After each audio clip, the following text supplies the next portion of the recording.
김호중 혐의 모두 인정입니다. 자, 음주뺑소니 혐의로 지금 재판받고 있는 가수 김호중 씨, 오늘 두 번째 공판이 있었는데요. 자, 1차 공판 때와는 달리 오늘은 공소사실 전부를 인정했어요. 네, 맞습니다. 지난 1차 공판 때는 사건 기록을 열람하지 못했다면서 아무런 입장을 밝히지 않았습니다. 하지만 오늘 2차 공판에서는 김호중 씨의 변호인이 빠르게 공소사실을 전부 인정한다고 밝혔는데요. 김 씨는 위험 운전과 도주 등의 혐의를 받고 있습니다. 이 때문에 공판도 10분 만에 마무리가 됐는데 피해자와 모든 합의가 끝난 상태임을 강조하기도 한 걸로 알려졌습니다. 실제로 음주사고 피해자는 김 씨 기소 단계에서 합의를 했고 최근에는 피해자가 직접 김 씨의 선처를 호소하는 탄원서를 제출한 상황인 걸로 전해졌습니다. 그렇군요. 합의를 했군요. 자, 그런데 요즘 음주운전하다 걸리면 대부분 술 타기를 합니다. 술을 더 막 마셔.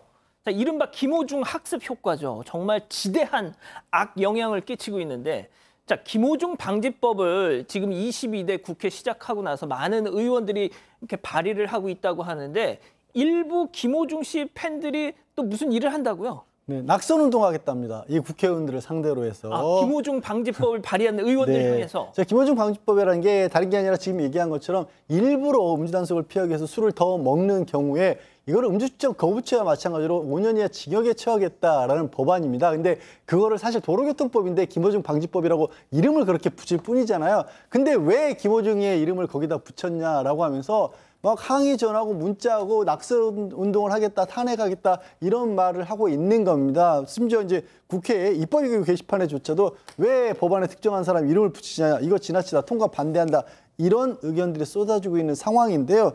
또 여기에 대해서는 아니 이거 좀 너무한 거 아니야, 이런 걸 가지고 왜 국회의원들을 부당하게 압박하냐라는 지적도 당연히 있습니다. 아, 그렇군요. 알겠습니다. 자, 다음 또 이어가죠. 문신한 팔을 쑥입니다. 자, 도로 위에서 펼쳐진 어이없는 상황 만나보시죠. 자, 후방 영상인데요. 불박차가 왼쪽으로 차선을 변경하려고 하는데 아이고 어딜 감히 하면서 바짝 따라붙습니다. 자, 아이고. 하지만 불박차 물러서지 않고 차분히 안쪽으로 들어가죠. 자, 저 뒷차 계속 방해하던 뒷차 뜻대로 되지 않자 끼워주지 않으니까 앞으로 쭉 치고 나갑니다. 자, 앞에 영상 볼게요. 자, 불박차가 앞을 딱 가로막는데 자, 불박차가 빵 울려도 요지부동 아예 섰어. 야, 섰어. 그러더니 갑자기 난데없이 바깥으로 문신판을 쑥. 아유 피해야겠다. 빠져나가려고 하는데 또 앞을 막더니 또 문신판을 쏙. 그렇습니다. 자, 결국 도로에서 저짓하려고 문신한 건가요?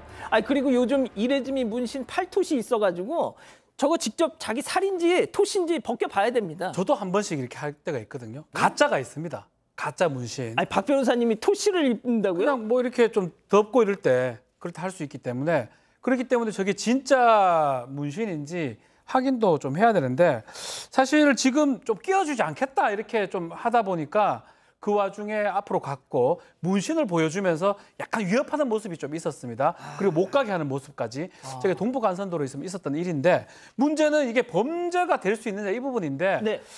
글쎄 보복운전 될 수가 있을까요? 아니면 이제 문제가 교통을 좀 방해했던 부분들이 있기 때문에 범죄 여지가 있고요. 가장 좀 그런 게 문신을 아니면 차하고 자기가 이제 동일시하는 것 같아요. 나 차를 가는데 막는다. 이거는 문제가 되는 거 아니냐라고 하면서 다른 사람한테 위협적인 행동을 하는 거 그거 자체가 문제가 좀 있을 수가 있고 또 굳이 저렇게 끼어들려고 하는 걸 또 왜 이렇게 가게 하느냐 이것도 좀 문제가 되지 않을까 또 생각도 됩니다. 박 교수님 뭐가 됐든 교수님 네. 문신한 거 보면 쫄겠지 해가지고 이걸 막 이렇게 차 바꾸는데 이 발상 자체가 좀 유치하잖아요. 너무 유치하고요. 사실 요즘 이렇게 조금만 물만 묻히면 나오는 문신들도 많아요. 저는 그래서 문신 하나도 안 무서워요. 네, 그렇기 때문에 문신 같은 거 하지 마시고 저번에도 우리 얘기했는데 막 키가 크고 막 이런 사람이 차에서 나오면 이렇게 소심해지시고 뭐 여자나 좀 젊은 어린 여자 나오면 더 막 소리 지르고 이런 거 이제 좀 우리나라도 없었을 때가 되지 않았을까 하는 생각이 좀 듭니다. 그러니까요. 자, 다음 또 이어가죠. 나는 자연인이다. 자, 충격적인 제보 영상 만나보시죠. 자, 깊고 깊은 산 중에 푸른 소나무 사이로 당당히 걸어 나오는 저 남자 주목해 주세요. 자, 그런데 시원하게 하나 걸치지 않고 두 발로 뚜벅뚜벅. 자, 그리고는요, 정수리부터 시원하게 냉수마찰.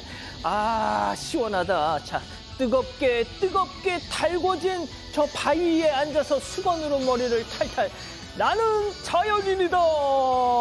자, 양 변호사님. 네. 주변에 번개가 치지 않는 거 보면 미래에서 온 터미네이터는 아닌 것 같아요. 네, 그렇습니다. 그리고 아주 깊은 산속도 아닙니다. 저기요, 북한산이에요. 북한산 족두리봉이라고 합니다.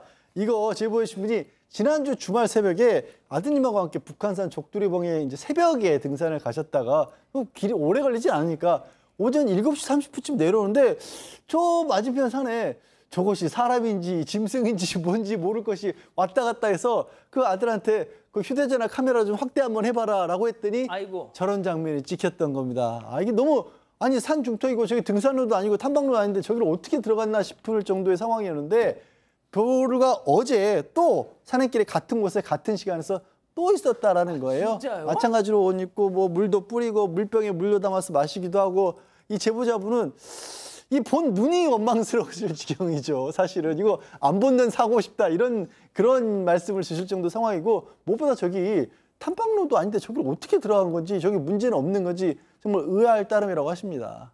아, 뭐 저희도 일을 하려고 하다 보니까 박 변호사님, 네. 저희 제작진도 다 봤습니다. 보셨습니까? 자, 그런데 박 변호사님, 네. 그게 중요한 게 아니고요. 아, 진짜 왜 저러고 살아? 동네 사우나 가면 될 걸 갖다가. 이게 지금 나체의 자연인 아니겠습니까? 근데 요즘 자연인들도 저렇게 나체로 하지 않고요. 거기 살고 거기에 뭐 씻는 시설 같은 게 있습니다. 나체도 문제고 탐방로를 이탈한 것도 문제고 또 거기서 씻는 거 다 문제가 됩니다. 세 가지 다 문제가 되고 이게 공연음란죄 범죄는 성립하지 않을 것 같아요. 왜냐하면 음란한 행위라 뭐 음란하다고 보기엔 좀 그런데 어쨌든 간에 더러운 행위고요. 과태료나 이런 것들이 추가될 수 있고 탐방로 벗어나는 것 자체도 북한산 국립공원 측에서는 문제가 된다라고 얘기를 하고 있는 상황입니다. 그러니까요. 알겠습니다. 자, 다음 또 이어가죠. 쓰레기를 휙휙휙입니다. 제보 영상 만나보시죠. 자, 한 여성이요. 갑자기 손에 든 봉투를 들고 나서 난간 너머로 휙! 봉투는 그대로 아래로 폭! 자, 알고 봤더니 이게 쓰레기 봉투라는 거 아닙니까? 자, 며칠 뒤 이번에는 밤입니다. 야, 밤이에요. 이번엔 봉투를 뒤집어서 들고 나와가지고 탈탈 밑으로 털어내고 있어요. 자, 그리고는 분리수거장에는 저 봉투만 버리고, 예, 지금 분리수거장에 가가지고 봉투만 지금 버리고 지금 들어갑니다. 자, 또 다른 날 공중에서 쓰레기가 휙 날아드는데요. 아예 그냥 창문, 이제 밖으로 나온 것도 귀찮아. 그냥 창문으로 투척까지 했다는 겁니다. 예? 도대체 저 심리는 무슨 심리일까요?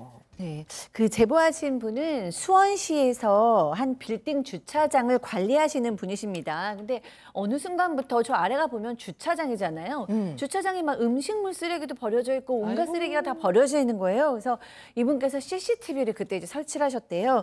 나중에 CCTV 보니까 저렇게 위에서 사시는 할머니께서 어느 날은 낮에는 음식물 쓰레기 버리고 또 밤에는 가지고 와가지고 막 뭐 이렇게 탈탈탈 털어서 온갖 쓰레기를 다 버리더라는 겁니다. 특히 자세히 보니까 배달시켜서 먹고 나서 남은 음식물 쓰레기. 세상에. 그러니까 그거 이제 따로 분리하기가 너무 귀찮으셨던 것 같아요. 그런데 문제는 저 할머니가 저렇게 버리시면 저 쓰레기 누가 치웁니까? 이 제보자께서 치우셔야 돼요. 맞아요. 그래서 지금은 이 할머니께 아무 말씀도 안 드렸지만 계속 이러시면 경범죄 처벌법에 따라서 이제 벌금 내실 수도 있게 경찰에 신고하실 수도 있다고 얘기하셨습니다. 그러니까요. 좀 저러지 좀 마셔 좀. 자, 마지막 사연으로 가보죠. 자, 제가 꼰대인가요?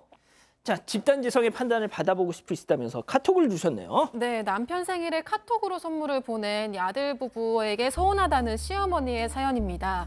이 사연자 부부는 생일이 일주일 차이로 모두 8월이고요. 아들 부부는 지난 4월에 결혼을 한 신혼부부입니다. 얼마 전에 환갑을 맞은 사연자 생일에는 이제 가족들이 다 모여서 다 같이 식사를 했고요. 일주일 뒤에 남편 생일이 됐습니다. 아들이 축하 메시지와 용돈을 보냈는데요. 이렇게 며느리가 오후 12시가 돼도 돼도 넘어가도록 아무런 연락이 없었다고 합니다. 사연자가 계속 연락을 기다리다가 아들에게 전화를 했는데 아들과 며느리가 말도 없이 해외여행을 가 있었다고 합니다. 아이고야. 사연자가 당황을 해서 아무 대꾸도 못하고 전화를 끊으니까 그제서야 며느리한테 생일 축하 메시지와 한우 선물이 왔다고 하는데요. 사연자는 결혼 후에 시아버지 첫 생신인데 전화라도 해야 하는 게 아닌가 이런 생각이 들었다고 합니다. 아들에게 더 서운하고 화가 났다고 하고요. 하지만 이건 시가에서 바라보는 사연자 부부의 생각이고 좀 만약에 가족분들이 꼰대라고 생각을 한다면 화를 풀어질 수가 있을 것 같다고 하셨습니다. 그래서 서운한 제가 이상한가요? 라고 사연을 보내왔습니다.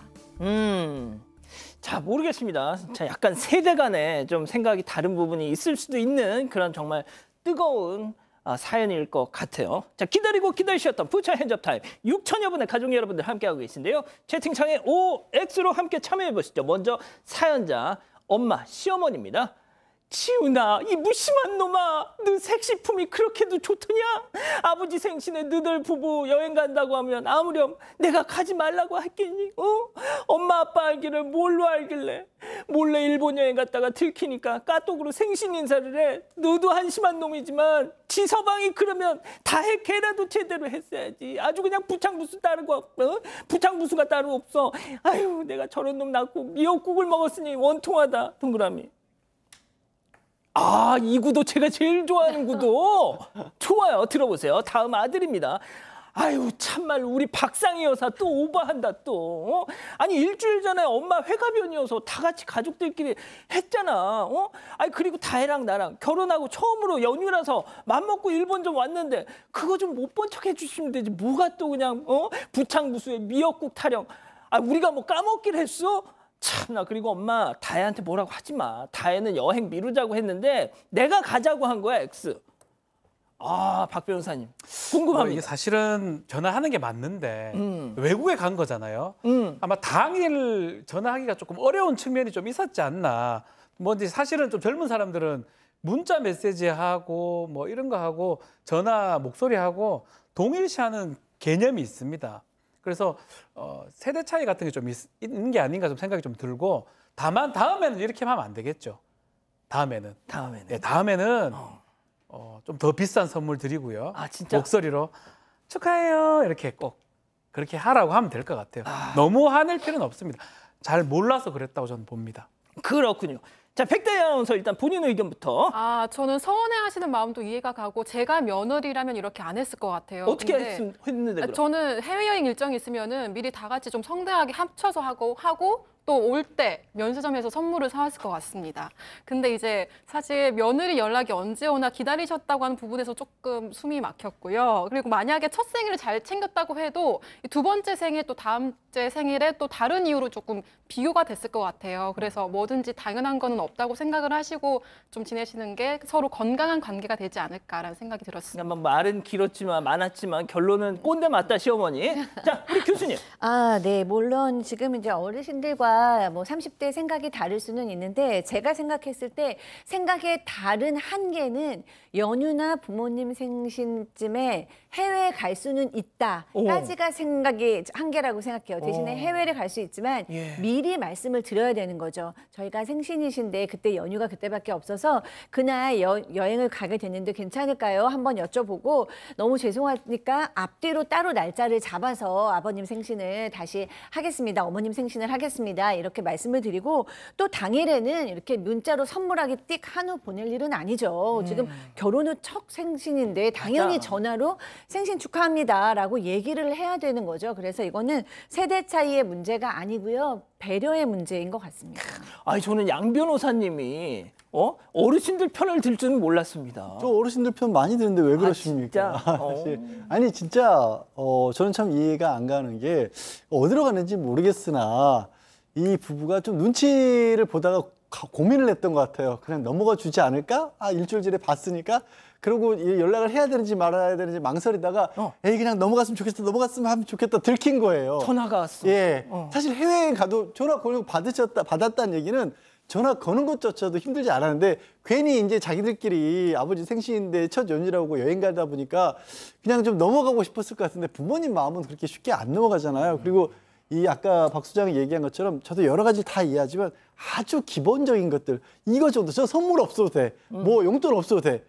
연락 정도는 하고 갔어야지. 한우 필요 없어. 한우가 중요한 게 아니잖아요, 지금. 근데 또 선물 없으면 또 서운해요. 아유, 조그만 거라도 하면 되기도 하고 뭐 다시 안 만나도 좋은데 그냥 근데 다만 한 가지 요즘 이제 젊은 세대들이 말씀드린 것처럼 어떤 태도를 취하는 게 적절한지를 모르는 경우도 생각보다 되게 많더라고요.